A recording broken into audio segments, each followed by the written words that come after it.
K M. Shaji അധികാരവും മന്ത്രിസ്ഥാനവും കിട്ടുന്നതിന് മുന്നോടിയായിട്ട് PM ശ്രീ പദ്ധതിയെക്കുറിച്ച് അടിച്ച പഞ്ച് ഡയലോഗുണ്ട്. ഒരുമാതിരി ഇഞ്ചി കടിച്ചാൽ മാത്രം പറയാൻ പറ്റുന്ന രീതിയിലുള്ള പഞ്ച്. അന്ന് PM ശ്രീ എന്ന് കേട്ടാൽ തന്നെ ഉണ്ടല്ലോ, നമുക്ക് ഒരു തരം ഹറാമായിരുന്നു. ഇതേ കേട്ടെ. നിങ്ങൾ എനിക്ക് വോട്ട് തന്നു ജയിപ്പിച്ചാൽ, ഈ സർക്കാർ അധികാരത്തിൽ വന്നാൽ ഗാന്ധിജിയെ തള്ളിപ്പറയുന്ന, നെഹ്റുവിനെ താഴെ ഇറക്കുന്ന ആ പാഠപുസ്തകങ്ങളിലേക്ക് നെഹ്റു കയറി വരും, ഗാന്ധിജി കയറി വരും. CPM-കാരാ RSS-ഉം നിങ്ങളും തമ്മിൽ ഡീലുണ്ടാക്കിയ PM ശ്രീ എന്ന പദ്ധതി വലിച്ചു ചവട്ടുകൊട്ടയിലേക്ക് ഞങ്ങൾ എറിയും. അങ്ങനെ ഒരു RSS-ന്റെ പാഠപുസ്തകമൊന്നും മലയാളി പഠിക്കണ്ട.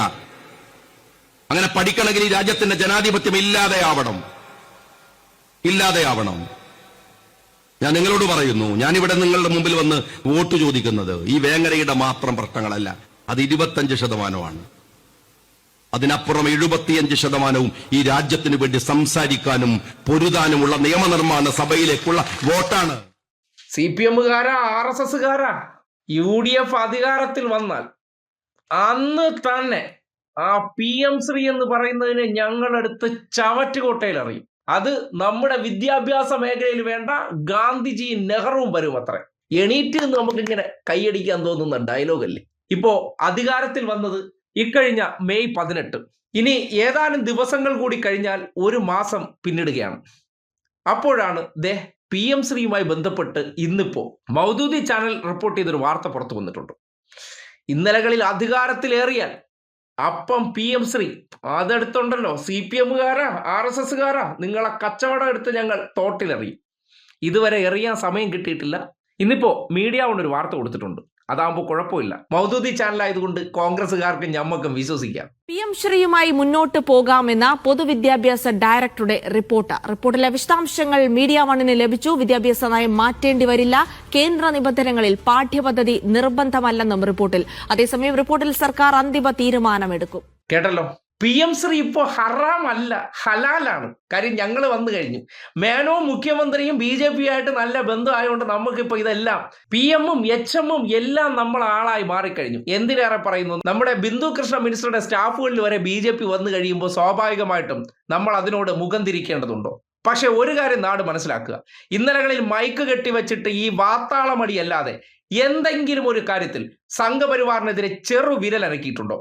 ബജറ്റ് അവതരിപ്പിച്ചു, കേന്ദ്രത്തിനെതിരെ ഒരക്ഷരം ഉരിയാടാതെ മുട്ടിലിഴഞ്ഞുകൊണ്ടുള്ള ബജറ്റിന്റെ നയപ്രഖ്യാപന പ്രസംഗം. അതിനുശേഷം ഇവിടെ നിന്ന് മേനോൻ മുഖ്യമന്ത്രി നേരെ ഡൽഹിയിലേക്ക് പോകുന്നു.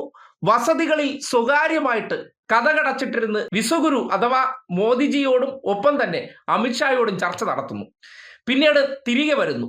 PM ശ്രീയുടെ റിപ്പോർട്ട് വന്നപ്പോൾ ഒരു കുഴപ്പമില്ല, ഫണ്ടെല്ലാം തരാം, അത് ഇപ്പോൾ നിയമം നോക്കണം, അതിനെക്കുറിച്ച് പഠിക്കണം, പഠിച്ചു കഴിഞ്ഞപ്പോൾ നടപ്പാക്കിക്കോ, അതിലെ മാനദണ്ഡങ്ങൾ കേരളത്തിന്റെ വിദ്യാഭ്യാസ മേഖലയെ ബാധിക്കില്ലത്രേ. ഇന്നലകളിൽ ഇടതുപക്ഷ സർക്കാരിനെ കുറിച്ച് എന്താണ് പറഞ്ഞത്? CPI അറിയിക്കാതെ എന്തോ രഹസ്യമായിട്ട് ചെയ്തു അത്രേ. അവിടെ ബാന്ധവമുണ്ടത്രേ. ഇപ്പോ ഞങ്ങൾക്ക് ഇതെല്ലാം ഹലാലായി മാറുകയാണ്. ഇത്രയും കാലം പുറത്തുനിന്ന് പാവപ്പെട്ട ന്യൂനപക്ഷക്കാരോട് RSS BJP ഹറാമെന്നൊക്കെ തട്ടിവിട്ടവർ ഇപ്പോൾ അകത്ത് കയറിയിട്ട് ചെയ്യുന്ന പ്രവർത്തനം കണ്ടിട്ട് നിങ്ങൾക്ക് നാണം വരുന്നില്ലേ എന്നാണ് വോട്ട് ചെയ്തവരോട് ചോദിക്കാനുള്ളത്. ഈ പഞ്ച് ഡയലോഗൊക്കെ അടിച്ചതിന് ശേഷം ആ ഡയലോഗ് അല്ലാതെ നാവ് കൊണ്ട് പറയുന്ന ഒരൊറ്റ കാര്യം പ്രവർത്തിക്കാൻ തണ്ടല്ലുറപ്പില്ലാത്തവരാണെന്ന് അധികാരത്തിലെത്തിയപ്പോൾ തെളിയിച്ചു കാണിക്കുകയാണ്. എന്നിട്ടും അടിമകളെപ്പോലെ വാ തുറക്കാതെ അതിന് കൈയടിച്ചുകൊണ്ടിരിക്കുന്ന ആ ഗതികേടിന്റെ പേരാണ് ഈ നാട്ടിലെ യഥാർത്ഥ അടിമ കണ്ണന്മാർ എന്ന് വിളിക്കാൻ പറ്റുന്നവർ. ഗതികേടെന്നല്ലാതെ മറ്റെന്തു പറയാൻ?